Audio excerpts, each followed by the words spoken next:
Hello everyone, my name is Megan and I'm a developer relations engineer here at Ava Labs. In today's video, I'm going to be walking through how to build an Evergreen Subnet.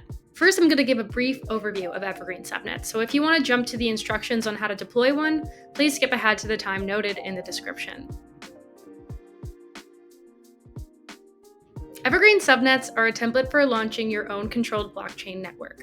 Major financial institutions like T. Rowe Price Associates, WisdomTree, Wellington Management, and Cumberland, and others are already taking advantage of Evergreen Subnet capabilities and testing out the merits of on-chain finance. Using this template, you too can launch your own network with the same configuration and experiment with it for yourself. Why would anybody want to deploy an Evergreen Subnet? So, in most blockchain networks, anyone can decide to spin up a node on their own computer and start validating and earning rewards.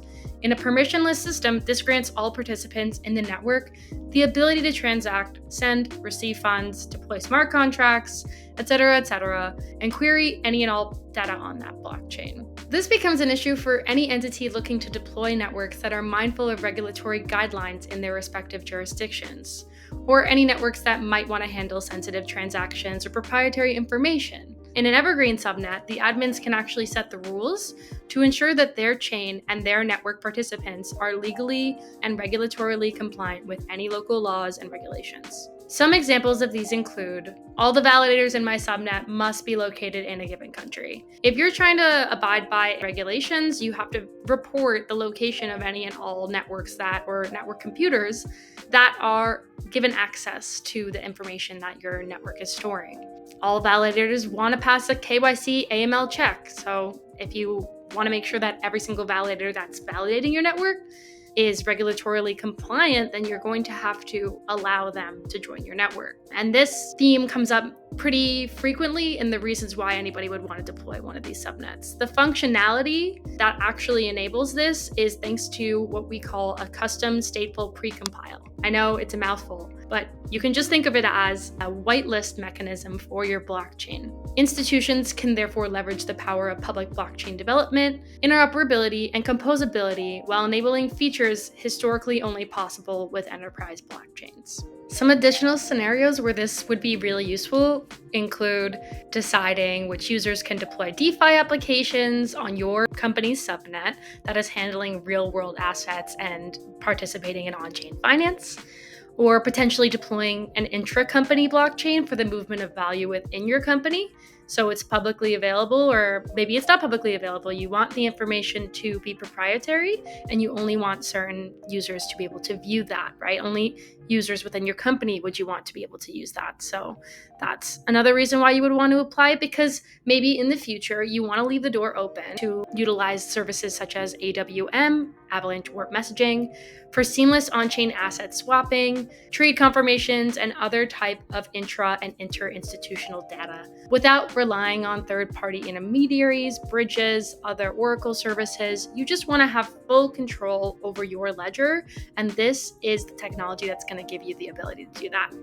In general, the Avalanche ecosystem includes many tools, SDKs, and APIs to make the development and management of your blockchain infrastructure as seamless as possible.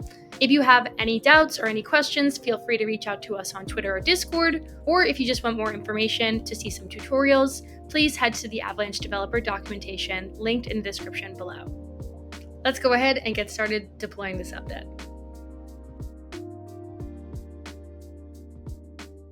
To deploy an Evergreen Subnet, you'll need to use the Avalanche CLI tool. If you don't have that installed, you can head to our dev docs to see how to install it easily, or head straight to the GitHub repository. This guide will walk you through installing the Avalanche CLI. If you have any questions, feel free to reach out, but this is a generally straightforward process and you shouldn't have too many issues. Next, you're going to want to open up a terminal and double check the current version of your Avalanche CLI. So I'm going to do that with Avalanche -- version. And at the time of filming, 1.2.6 is the most up-to-date version. Like any other CLI, the Avalanche CLI will print all of its commands when prompted. So just type avalanche -- help, and you'll see all the commands printed. Make this a little bit bigger. If you needed more information about a specific command, you would simply just type the command followed by the help flag to print all of that information. as such. I'm going to clear this away so we can get started with our development. To create your custom config, simply enter Avalanche Subnet create, followed by the name of your subnet. If you've created subnets before, then you're going to want to use a unique one. I'm going to name my subnet Evergreen Test 1. Next, you'll be prompted to choose a VM. For the purpose of this tutorial and all Evergreen subnets as far as it goes, you're always going to pick Subnet EVM. Subnet EVM comes pre-compatible with the custom stateful precompiles that have been developed by the engineers at Ava Labs. And it's basically a fork of the EVM, so it's very similar and allows for smart contract development. Any Ethereum developers will natively be able to understand Subnet EVM. You'll choose this. Next, subnet chain ID, it can be any positive integer. Best practice is to actually go to chain list and look to make sure that there is no other subnet that is using the same chain ID as the one you are about to launch. This is exhaustive, but it's pretty much just like a best practice. And in general, it's something I like to follow. So I think I'm going to do 8998. Okay, there's no other nets that have used this integer before, so I will be using this integer, 8998. Next, token symbol. You can enter anything here. It's not stored by the CLI. Well, it is stored in the Genesis file, but it's not used at any point in the future and can also be changed. So feel free to just enter whatever you'd like here.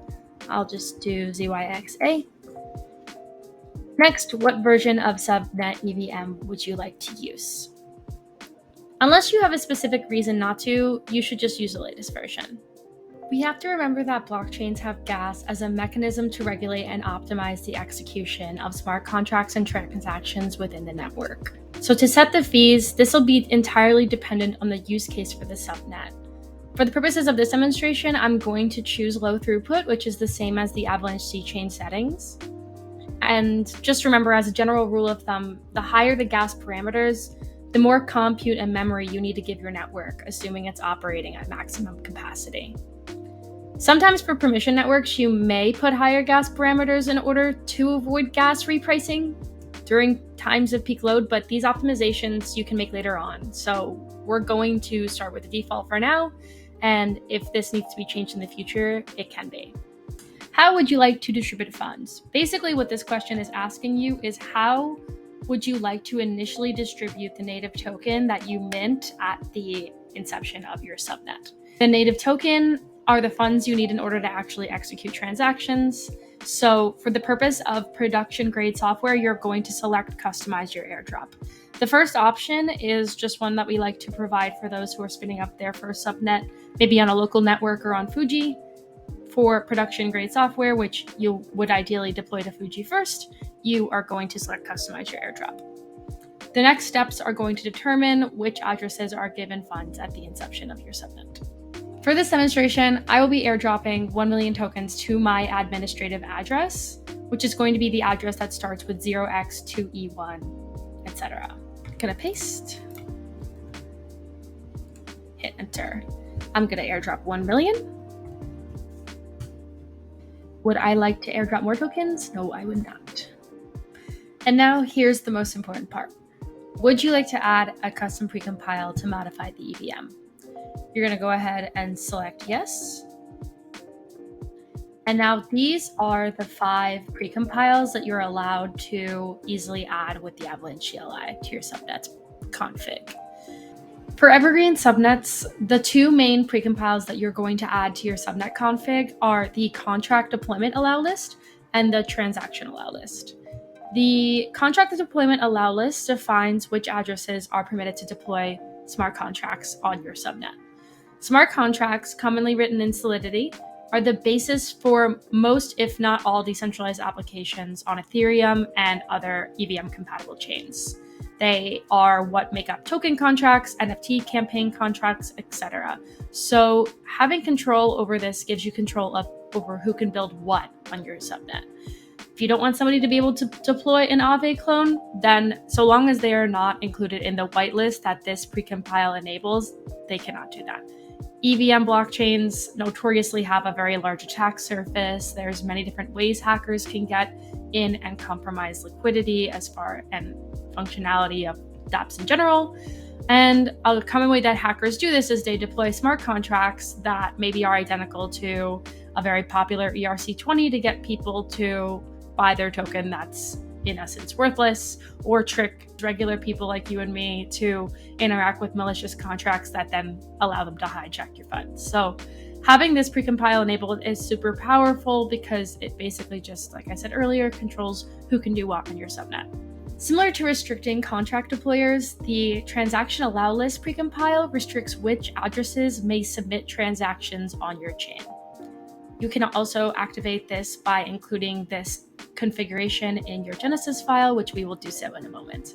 If you need any more information on these two or the additional precompiles, please reference the Avalanche dev docs at docs.avox.network.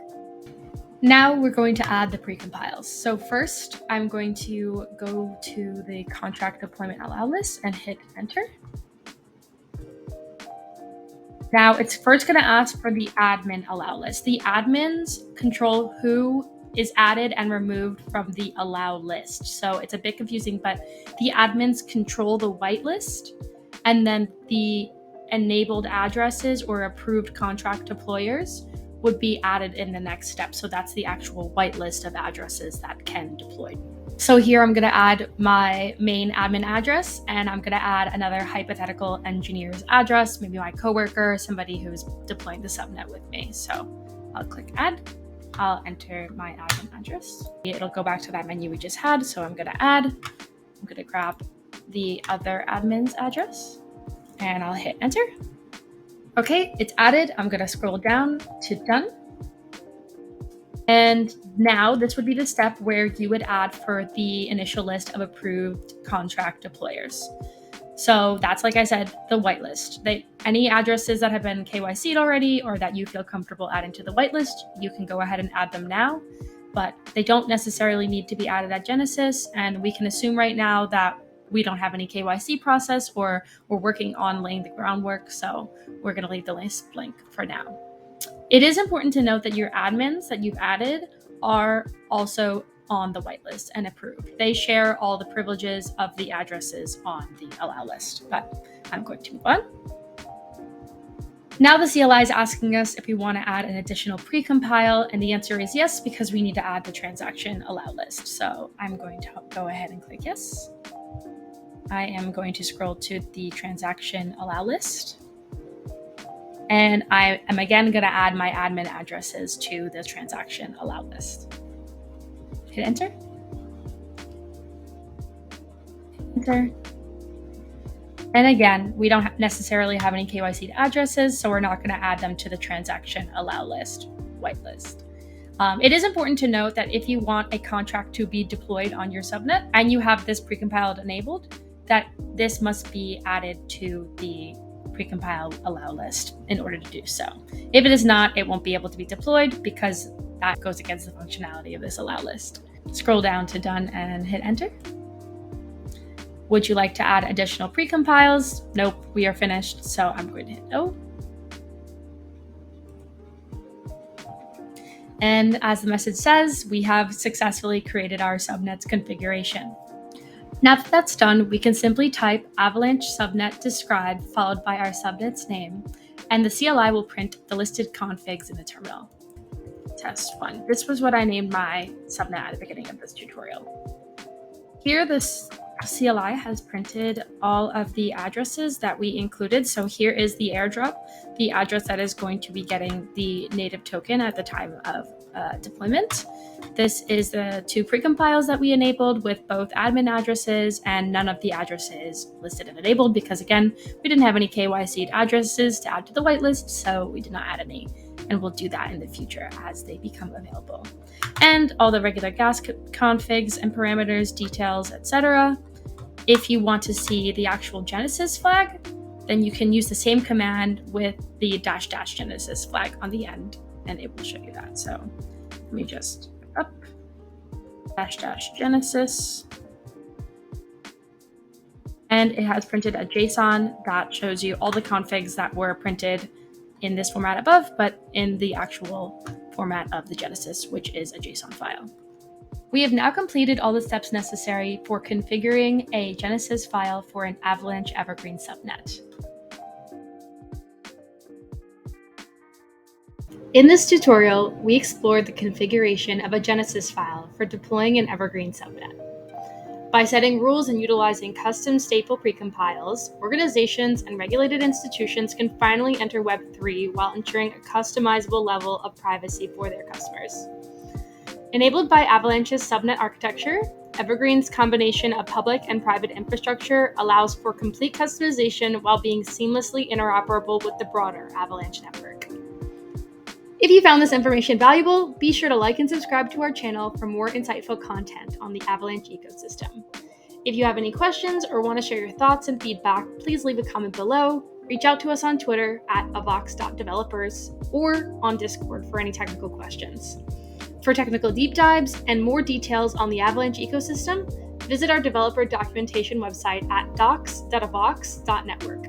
See you next time.